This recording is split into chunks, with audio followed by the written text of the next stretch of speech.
a great act for you. I'll be the judge of that. 8 years ago, this country was enjoying its longest era of peace and prosperity under President Bill Clinton. Al Gore, his VP, and for all intents and purposes co-president, was running for president. He seemed sure to carry on Clinton's policies that made the country rise to such heights. Gore was a Vietnam veteran who had served 8 years in the House, 8 years in the Senate, and 8 years as VP. He had also been a crusading reporter uncovering corruption and was to become a Nobel laureate. His opponent, George W. Bush, was a failed businessman and failed freshman Texas governor, a former draft-dodging, duty-deserting, drug-dealing, drunk-driving playboy who was the son of a failed one-term president who had been handily defeated for re-election by Bill Clinton. Gore won the popular vote, but nevertheless the election was a close one and it all came down to Florida. Confusing ballots in one mostly Jewish district gave 15,000 votes to neo-Nazi Pat Buchanan, which even he said he didn't deserve. There were numerous other irregularities in the state, which was governed by W's brother Jeb.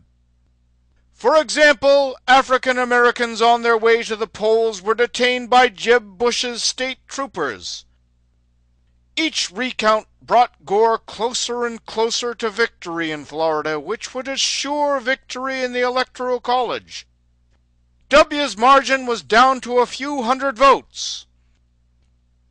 Then W, who said he is against frivolous lawsuits, sued Gore to stop the recount, a suit that he had no standing to bring, since this was a matter for the state of Florida to decide. Nevertheless, the majority of the Supreme Court ruled in Bush's favor in Bush versus Gore. Curiously, these 5 had always previously ruled in favor of states' rights, and they were appointed by Republicans, who always say they are in favor of states' rights.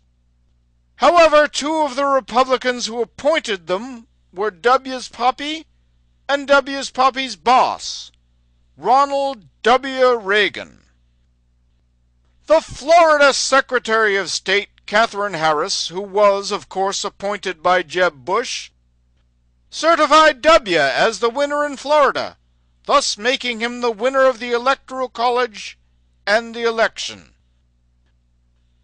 There was still one last hope for Gore. Several congressmen filed petitions to dispute the election results. These petitions needed a U.S. senator to sign off on them. Not one U.S. senator would do so, not even Al Gore's running mate, Senator Joseph Lieberman, who already had his sights set on 2004, a run which quickly went down in flames. Al Gore, as incumbent vice president, had to count the fraudulent votes himself. The inauguration of W was marked by egg throwers protesting his illegal appointment. The country went almost immediately into an economic downturn, and W seemed doomed to be a one-term loser like his Poppy. Then came 9/11.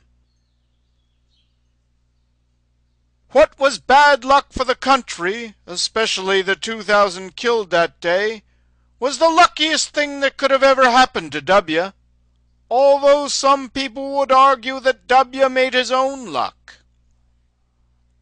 The armed forces that had been recruited and trained by Bill Clinton made short work of the Taliban and Al-Qaeda in Afghanistan, although W subbed out the job of capturing Osama bin Laden to Afghan warlords who predictably botched the job. W, who had the support of the entire civilized world on his side, threw it all away to invade Iraq, which had been his goal all along. W claimed that Iraq's leader, Saddam Hussein, was involved in 9/11 and had weapons of mass destruction. Neither claim turned out to be true, but 5 years later Americans still believe them, even though W's administration has admitted that these were lies. The war was supposed to be quick and painless, for the Americans anyway, and the Iraqis were supposed to greet the liberating American army with flowers. A year and a half later, the occupation still continued, and the Iraqis were throwing bombs, not flowers. To run against W in 2004, the opposition party nominated Senator John Kerry for president. Kerry had beaten out Vermont Governor Howard Dean in the primaries. Dean clearly would have been a better choice since he was against the Iraq War from the start, unlike Kerry and his running mate Senator John Edwards, who were for the war before they were against it. Incredibly, although W dodged the draft by leapfrogging over the people in front of him to get into the Air National Guard, from which he later deserted, he managed to paint Kerry, a decorated Vietnam War hero, as a coward. Kerry and his party did not fight back, because they are pussies. In this election, W arguably won the popular vote, albeit by the downiest of cunt hairs. The winner of the electoral vote and thus the election hinged on another battleground state. This time it was Ohio, and although none of the Bush brothers happened to be governor, the state's voting machines were built by a Columbus-based company, Diebold, whose CEO, Wally Odell, had vowed to deliver the state to W. The voting machines were electronic and left no paper trail. The outcome was predictable. W was declared the winner of the state and therefore the election, although there were reliable reports of fraud, especially in African American districts. This time not even Kerry himself would sign off on an electoral challenge. He and Edwards both had their sights set on 2008.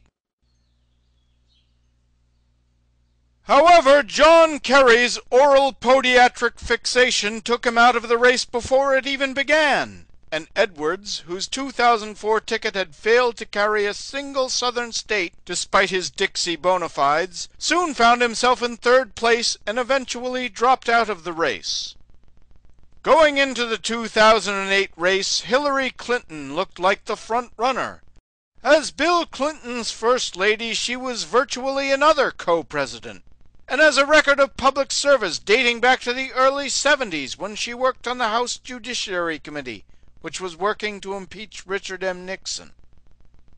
Her main challenger was a freshman senator from Illinois, Barack Obama, who was inexperienced but managed to win a lot of votes and delegates with his youthful vigor, good looks, and a vague message about hope.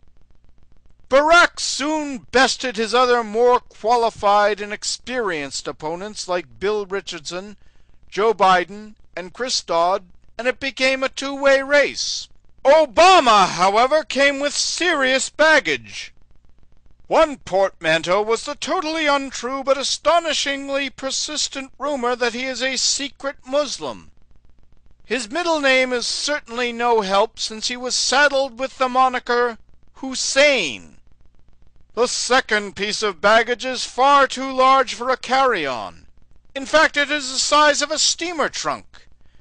It is the fact that he is a mulatto, and sadly it is questionable whether anyone of mixed race can be elected President of the United States, even in the 21st century. Returns in battleground states like Ohio, West Virginia, and Florida would seem to bear this out. However, Barack soldiered on with his campaign, gaining a thin margin of victory over Hillary in the popular vote and delegate count. Hillary has vowed to continue on. The campaign for the Republican nomination was quick and dirty, and the superannuated Senator John McCain emerged as the presumptive nominee. Now he has several months to campaign for the general election, while Barack and Hillary continue to tear each other apart like the gingham dog and the calico cat, wounding each other with charges that the Republicans will use against whomever is the eventual nominee.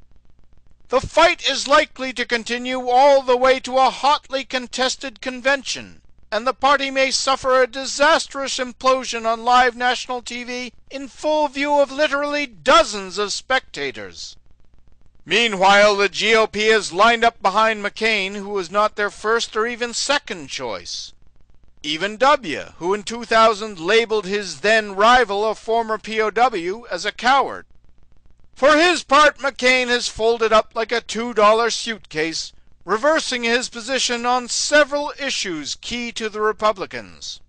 If the election were held today, either Barack or Hillary would be in a dead heat with McCain. Incredibly, since McCain has vowed to continue the disastrous foreign and domestic policies that have brought this country to rack and ruin and made us the pariah and laughingstock of the world.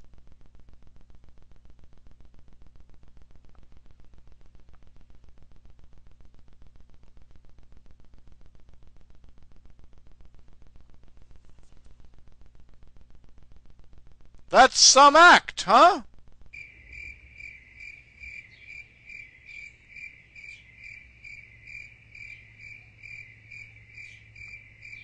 What do you call it? The Democrats! Mind if I call you the Democrat Party?